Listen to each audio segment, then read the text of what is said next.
it's tough, and I'm seeing it here. And it's like, I hate to even bring it up because like everyone's got their own preferences and such, but like I'll put it like this. Last year, I made over $20,000 playing 2-5 no limit hold'em. I took that money and started playing a little bit of 5-10. That's not even including my online bankroll, where as you guys saw, I grew from $600 to now over $7,000. I had no issue with my bankroll of over 30, or, at the time, $20,000-$30,000 worth available to me. I had no issue grinding out 1K playing 5 cent, 10 cent. Two blind. That was my challenge to myself. I said, because at the moment, I did what I call self-intervention. I said, bro, you're playing like fucking shit. And the reason why you're playing like shit is because you're letting the money get to you, you're letting the stakes get to you, and you're not thinking about the poker. So you're going to sit your ass down at micro stakes. This is what I told to myself. You're going to sit your ass down at micro stakes, NL10, okay, 5 cent, 10 cent, because we didn't even have NL20 at the time. It was only 5 cent, 10 cent, two blind, and you're going to make 50 fucking buy-ins. And at that point, you will have proven your discipline to yourself. Then you can move up and play whatever you want. And I didn't let myself do that shit until I made exactly 50 fucking buy-ins. And that was a really, really pivotal moment in my online poker playing career, because it proved to me that even now, after playing poker for 2 decades, after having tens of thousands of dollars available to me, that I could buckle down and play good at the smallest stakes available. And to me, that's important because it shows that the poker and the fundamentals were what was on the forefront of my mind and improving my game. And here's what the thing was too, this is the funniest part, is I was so desperate to get out of the micros that I buckled my ass down and learned how to fucking destroy these players. I'm still the best NL20 player that's probably ever played these limits. I'm probably the best micro stakes player that is guaranteed in our group. But if people have actually put in time at Micro Stakes Club Dub, I would be shocked if there was a single player better than me at beating these fish. So please, y'all, continue listening to my advice. I'm not self-promoting anything because I'm not selling y'all nothing. No one beats these fish better than I do. So trust me on this. And that wasn't even the only time I did that. I did another Micro Stakes challenge where it was NL40 and under. I forced myself to make another 1K at those limits because I was pissed off again how I was playing. Even after the first challenge, I did that one too. So this was all in the last year, by the way. So if I can do that shit as a veteran, you guys have to buckle down as beginners, as intermediate, as rookies, as novices. You have to buckle down and get your hands in, all right? Get your hands in, get your win rate up, and be okay with playing tiny stakes, because it's not about the money. It's about the it's about the poker, and it's about learning how to do it. The money isn't anything. It's all about the repetition, the clicking of buttons, the going through the downswings, the going through the upswings, loser's tilt, winner's tilt, everything in between. And if you can't buckle down and do that at the micro stakes, you'll never do it at the small stakes or medium stakes when players are better, ever. So now's your time to build your discipline, y'all. Now's your time to build your fundamentals. I know there's a lot of people in the chat and Discord that like to kind of up, down, up, down. Take my advice, set a challenge for yourself that's reasonable. Choose the smallest stakes for you that you can even play. You know why I chose NL10 at this time? When I first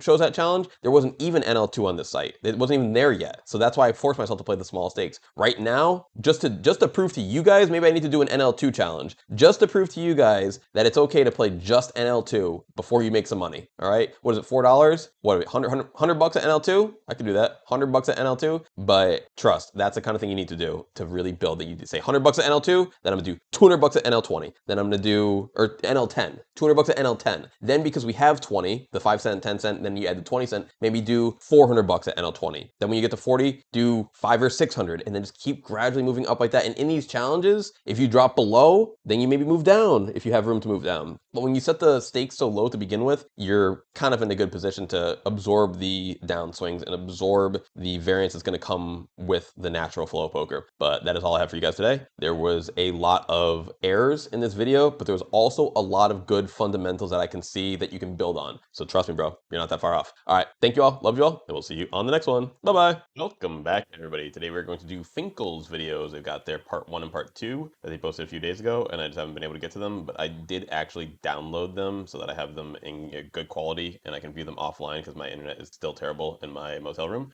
But yeah, let's check these out. We haven't seen anything about the table selection process, so we're just gonna kind of jump right into some NL20 action. I like the green background. I actually kind of want to change mine back to the green background. It's been a while. Variety is the spice of life, but it looks like some pretty good tables from BB perspectives. Like when you can't tell anything, you always want to check and see who's got like less than 100 BBs and this and that. So we got quite a few players, although to be fair, change the chip dump time. So we're back. Here we are. I had to go put some clothes in the dryer, but this is right after the first video I assume I'll send.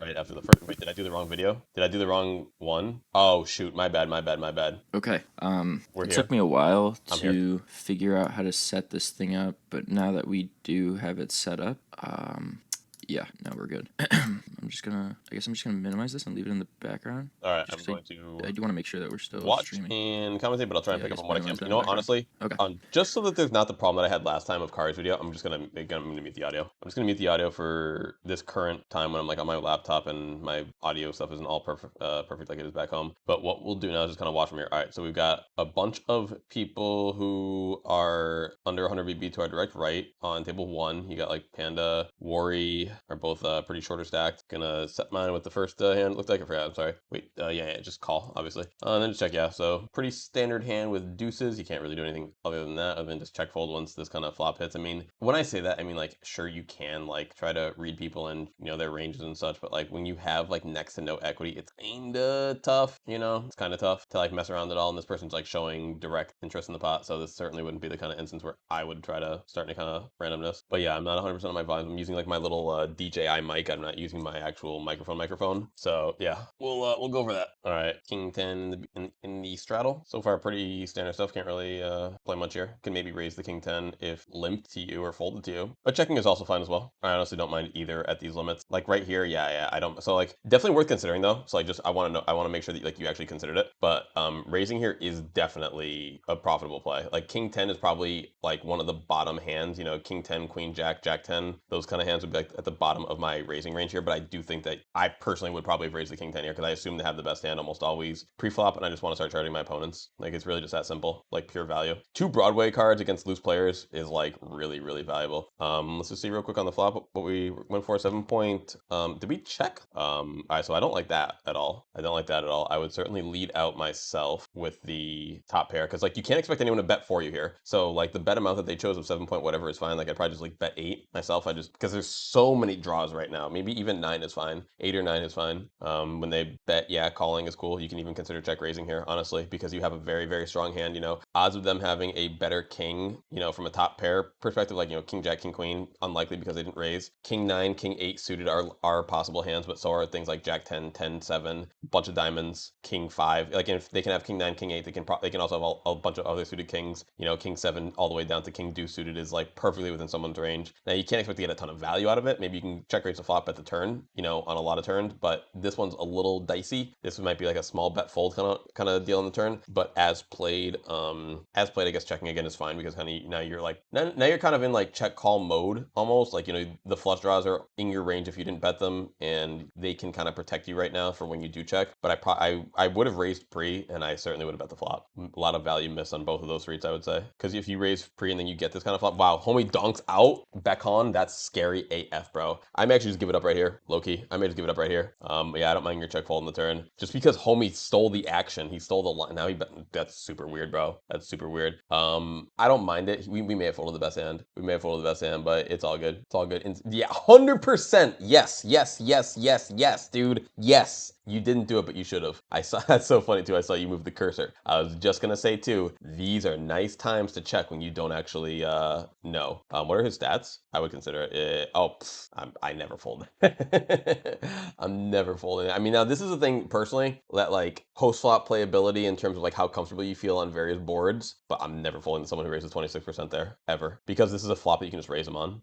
Like even just like double backdoor flops you can raise them on. Meaning like if you just flop like a 5 and there's like maybe 2 diamonds on the board, you can just raise because things like they're going to be having so many hands in their range that when they do see bet, I would wager that person probably has too much in their range. They probably see bet too wide too. So in position to them with a fish behind you, like the fish isn't going to give you much trouble.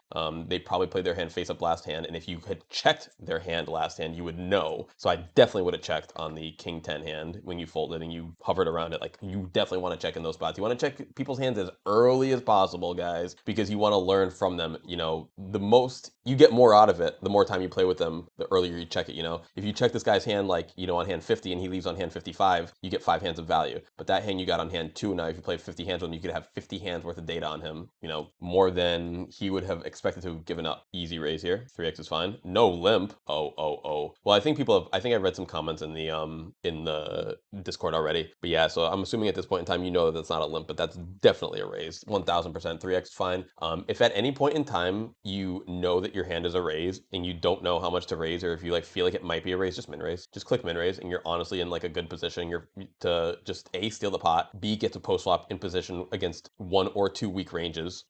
As played, what was it? Just like limp, limp, limp, limp, check, check, check, check, check, check, check. Yeah, that's fine. That's fine. At the end, that's fine. There's nothing wrong with that. I would have done it like on the turn or the flop or anything, but it's fine. You're not really repping much right now is the problem, you know, but it's still fine because they're repping nothing too, you know. You may have actually even had the best hand some percentage of the time. I'm more inclined to bet there with like the 6 high 7 high, not necessarily the queen high on an ace king high board.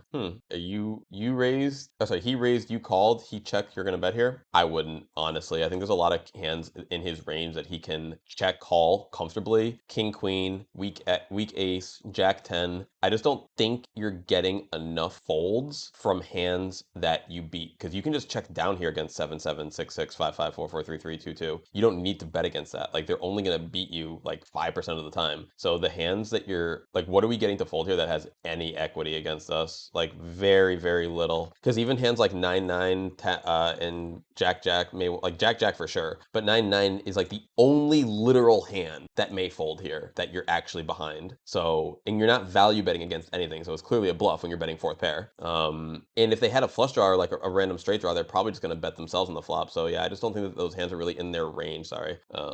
Play, yeah. So I would just check back and try to check down against the hands that you beat. You know, I think that this turn's going to give him a lot of 2 pairs and a handful of straights too. A lot of 2 pairs and a handful of straights. So there's just in that situation, there's just too many good hands that are better than yours that aren't good enough to bet for 3 streets that are comfortable just checking on the flop to kind of like slow the hand down, like it's a really draw heavy flop. You know, a lot of big cards connected. Holding the jack 5 there is fine, and calling it if you plan to play well post flop is also fine. Just because you are getting an insane price pre flop. You're getting 4 BB and there's 25 in the middle. You're getting 6.25 to 1. Like that's a really, really good price. You gotta lose a lot of the time to make 6.25 to 1 unprofitable. You know, you have to be like, and you have to be really spewing too. So that's what I'm saying. Like if you can control your post flop and you can pick and choose your spots, I think that's a fine spot to continue with a suited jack. It's an absolutely fine spot. Now these are like some fringe equity type hands, like the jack 5 suited calling the 4 BB, the queen 7 suited on the button. Like those are like really close, but those are the hands where when you're more comfortable post flop, the 8-7 suit, the 8-7 offsuit when the guy raised with a 26% PFR, like those are the hands that you can start to comfortably add into your calling ranges once you become more comfortable post flop. Sorry, my words got jumbled there. Once you become more comfortable post flop, you can add these speculative pre-flop hands in, and like we're not going too crazy. You know, like a suited jack is not that crazy, an offsuit 8-7 is not that crazy, but they are definitely the weaker end of your range. I think this is fine. I think 3 betting sometimes pre-flop is also fine. I think this is actually also fine. Then there's a lot. I actually like that a lot, because the main reason why I like that is because you have 2 backdoors in the straight and the flush, and then when he calls, it's like, yeah, I would probably give up most of the time when he calls because it's really hard to define their range at this point. Like, do they have top pair? Do they have flush draw? Both of them just kind of improved. So at this point, I would certainly give up. But even on like a jack of diamonds, you actually can go for a bet again much more comfortably, because they're going to probably fold their 10x. They're probably going to fold, because in this exact instance, they're not going to fold their 10x on the turn. So it's like shit, you know. Whereas the only thing they're really going to be scared of, and they may fold, would maybe be like their jacks 10, or their jacks, queens, kings, and aces without a diamond, maybe. So I like the check raise on the flop, but I don't like barreling a 10x turn. I want them to be able to fold their top pairs on the turn that they called with on the flop, to be able to like make the barrel profitable. So like an ace turn, a king turn, a queen turn, a jack turn, those are way better than a 10 turn. And like also like a 9 and an 8 and a 7, like those all fucking suck, because they're not going to fold 10x to that. If they're not going to fold 10x on the flop, then they're not going to fold 10x on that turn. So on the river, it's just like I probably still wouldn't, just because we're still undefined. I wouldn't put it past, I would never, ever, ever try to get someone to fold to 10 here, ever. And that just sucks that the turn solidified the top pair. You know, all your stuff that I think you're going to get him to fold is going to be on the turn. If you're going to get lucky enough to get him to fold jack jack, queen queen without a diamond, like that's the only thing you can really even try to target. And at this point, you know, he has diamonds in his range. He has boats in his range. He has trips in his range. It's just too strong of a board. Like I like the flop check raise, but just because you start with a bluff doesn't mean you have to continue with it. You know, like they're betting a ton of stuff on the flop. You have a lot of backdoor equity. All that's great on the flop. But then when this turn hits and and you don't really improve at all, and all of their stuff kind of gets there, like their tens get there, their diamonds get there, and they're not necessarily even going to guaranteed fold an overpair with a diamond, like it's just tough. People are sticky, man. People are too sticky, especially at these lower limits. People are way too sticky. So you're going to want to do things more like this with 10x. This with 10x is sick because people can't, like if you have ace 10 here, they can never fold it, bro. They can never fold it. But that sucks. You know what this is great with, bro, is like say like weak diamonds. Like guarantee you can even stack off like 7 high flush here, 8 high flush here, because people will stack off with 10x. I would not try to get them to fold an overpair even on this river card. People are just too bad. They're legit just too bad. So that's why you can go like for thin value with like maybe ace 10s, like really cutting it close there, because you take 10s out of the pool of hands that they can call you with. But something like a 7 high flush, dude, is almost like a slam dunk value bet shove on this river because of how loose players are, where I know a lot of people would want to have at least like, you know, the ace high flush, king high flush. So that's like where I would adjust and how I would take advantage of this situation. But yeah, it's just their range is too undefined, you know, once they call the turn. It's too defined in good hands. It's too undefined when you bet from the flop to the turn. Like it's really hard to know whether or not they're on that overpair or they're on that 10x or better. But on that river, I think you shed a lot of that nonsense out, and you're able to just kind of, you know, you're able to just say, you know what, they have too many strong hands in their range at this point. The pot's not big enough. They're never going to fold 10x even. And like that's like a kind of hand you definitely need them to fold. I think calling here is fine. They raise from late position. We're not in a situation where we're likely to get 3-bet a ton from behind. I think checking here and reacting to them is fine. I like call. I think call is fine. I think check react is also fine. Let's see their sizing. I don't mind calling one more time. I'll call one more time to keep them honest on the river. I'll call once more to keep them honest on the river. They did bet pretty quick, and then you can just kind of fold to a quick river bet, but they could easily try to bet you off of a chop on the turn. That's like my big thing that I don't want to try to. They could easily bet you off of a chop on the turn, but once you check call twice, you represent like a lot of pocket pairs like that are just small, medium, and then who knows if you're even gonna fold the chop. So that's why if they go for the third street, like it really is hard for them to go for third street with just ace X. So I don't mind the a turn call, but I would definitely fold on a river bet. Pretty, bro, to get donked into in the field, that sucks. That sucks, bro. I'm actually probably just folding here, low key. I'm probably just folding here. I mean, at this point, we're just going with it, right? Yeah, but it still sucks. I actually probably would just flat, low, honestly, and just like let him bluff off on the river on the off chance that he had a bluff. Off chance he has a bluff. Like you want to like, give him rope to bluff. You're just running into it right now. It's all good. It happens. It happens. But yeah, so like you're gonna stack off at any point at that time. But like I expect him to have better nines there a lot. That's the reason why I'm like a little hesitant to even call on the flop. On the turn, it's like, damn, the 9x population of his range gets reduced so heavily that it's like we just have to call, you know, slash continue, really. It's not even call, it's just we do have to continue. But yeah, I think calling is the best way to continue, just because the I watched the first one or part 2 by accident first, in case that wasn't included with this video. But yeah, it's a tough spot. It really is a tough spot. I think that I just fold on the flop though, because his bet is so unbelievably strong to bet into 3 people like that, like 3 opponents. You know, we're really banking on our backdoor equity there, which sucks because he bet so much too, you know. And 10-9 is like at the bottom end of his value range, and he still went with that. So to get like I hate to say it, but like that's owning us, dude. If he's gonna bet 10-9 there, then we get fucked there, bro. We get fucked. We cannot call down with 9-7 if he's gonna be betting. If he's gonna, I wouldn't expect the average player to even bet 9-10 right there. I'm thinking ace 9, king 9, queen 9. So for him to value bet that well against the field and go that thin on that turn and that flop, like can't beat that. You can't beat that by calling down light. That's like, that crushes yourself, you know. That crushes yourself by calling down light. So yeah, it's all good. Don't look at your bounce while you play.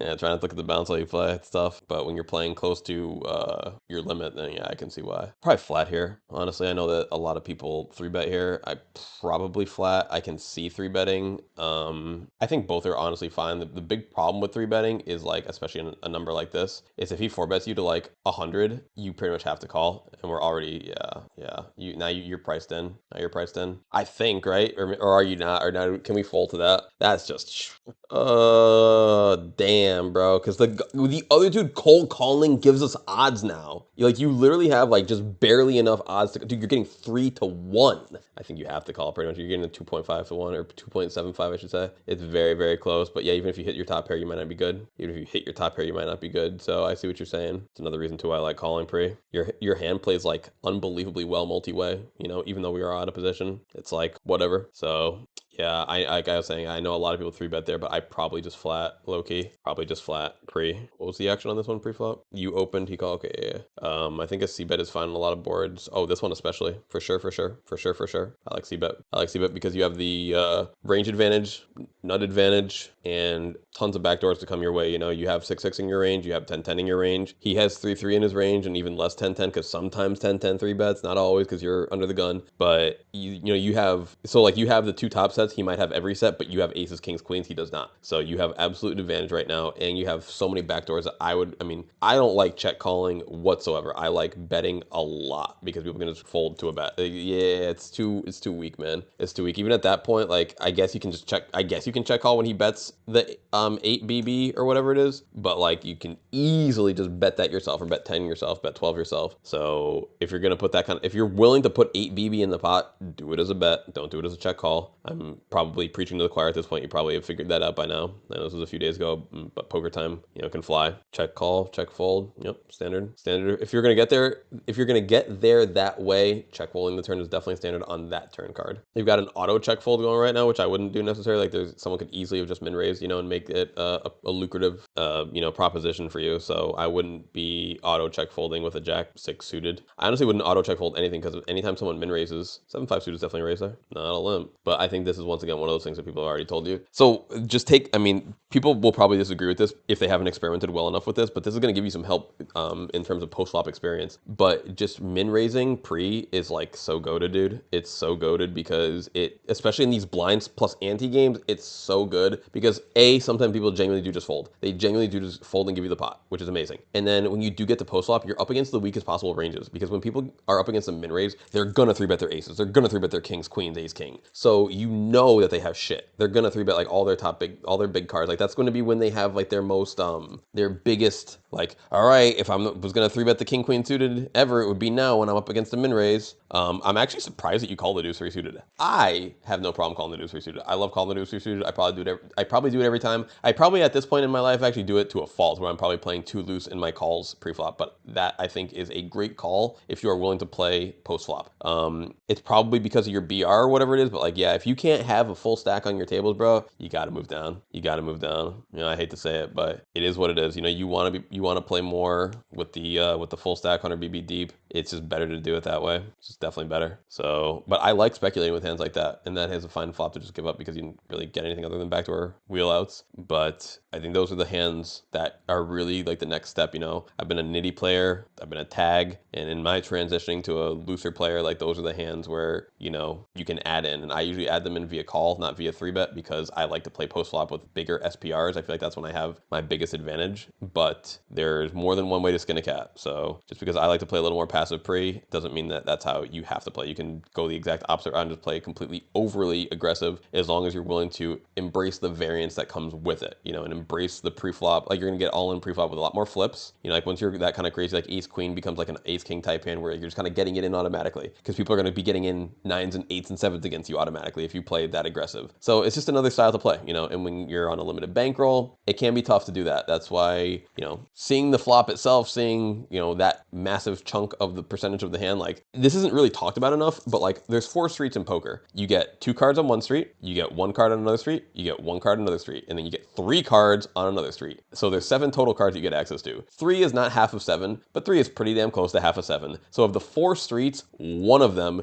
gives you almost half of the cards. I like seeing that street. I value that street more than really any other street because that's when the hand is most defined. They really should have called the turn the flop because that's the real turning point of the hand is when those 3 cards come down in the middle. So if you can see the flop for a reasonable price, that's when you can use your range advantage and nut advantage in position as the caller on these medium to low boards. That's when you can use your range advantage and nut advantage when you actually hit something and you can put in some big raises and just completely own people, you know? Like I think there's nothing cooler in a game like poker, again, like no limit hold'em, than when you call like a small bet pre-flop and then you win a massive pop post-flop. You invest like 5 BB, you come away with 500 BB. To me, that shit's sick.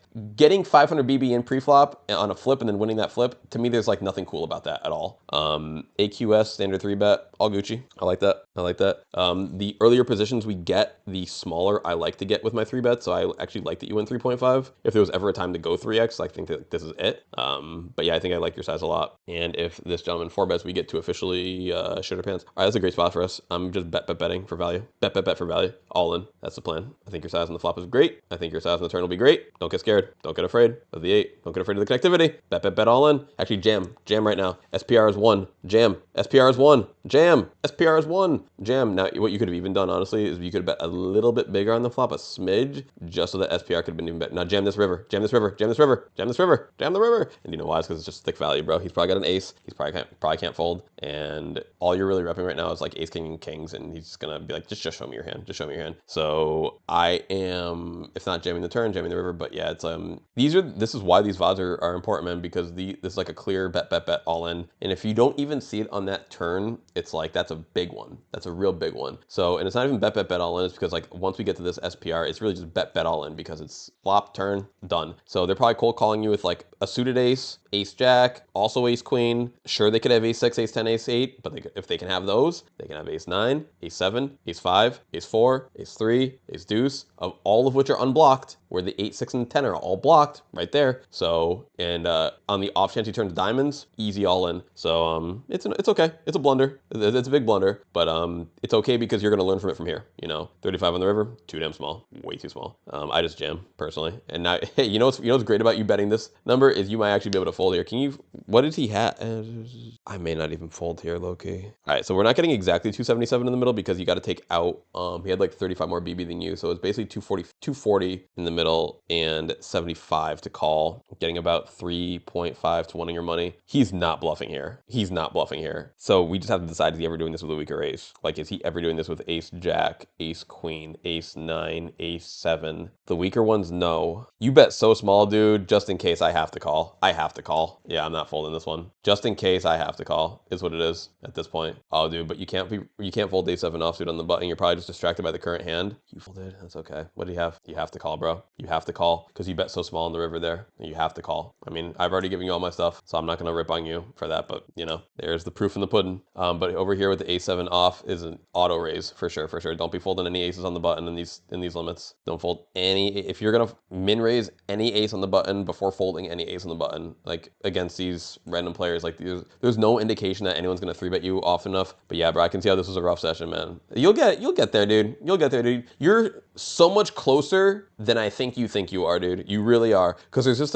like, I haven't even had to listen to the commentary. I can see your decision making. I can see your cursor. I can see what you're trying to do, and dude, you're so fucking close. I promise you. Keep at it. I'm sure today you're twice the player you were right here, because I'm sure people have talked to you about some of this stuff already. But I'm positive. Okay, my bad. But you're really close, bro. You're really close. So even though you've had some blunders today, and you've had some, you know, is what it says going, right? Okay. Is it just not going? I'm sorry, am I tripping? It's a play, right? Okay, play. But it looks like it's not moving. Is it not moving? Is there more to? Okay. It looks like it might just be the end of the recording in general. All good. But yeah, bro, you're so close, dude. I swear. I know it looks rough. This is a particularly bad session, dude. You got the 9x over 9x on the turn. That shit just sucks, man. Because sometimes he does have like 8-7 or some random bullshit on that hand too. Just don't like. I want to make sure that I emphasize that properly. When you had the weaker 9, the 9-7, and he had the 10-9, you want to call that turn for the times that he has nothing. If you jam on him, he gets to fold nothing. If you call, he gets to represent 9x on the river, and you get to, and even though it doesn't look like you're going to fold, you have to give him the chance to jam. So the only way that you can really proceed profitably there is by calling. You know, calling leaves his bluffs in, and it lets him potentially sometimes on the river lose even more to you when he's beat. But as is currently, you kind of just like, you maximize your own losses and you minimize your wins in that instance when you raise on top of him. But like, that's why I'm saying, man, every one of these spots, like, you're really close, man. You're close. I see it. The only thing that I try to recommend to everybody, you know, and it's like,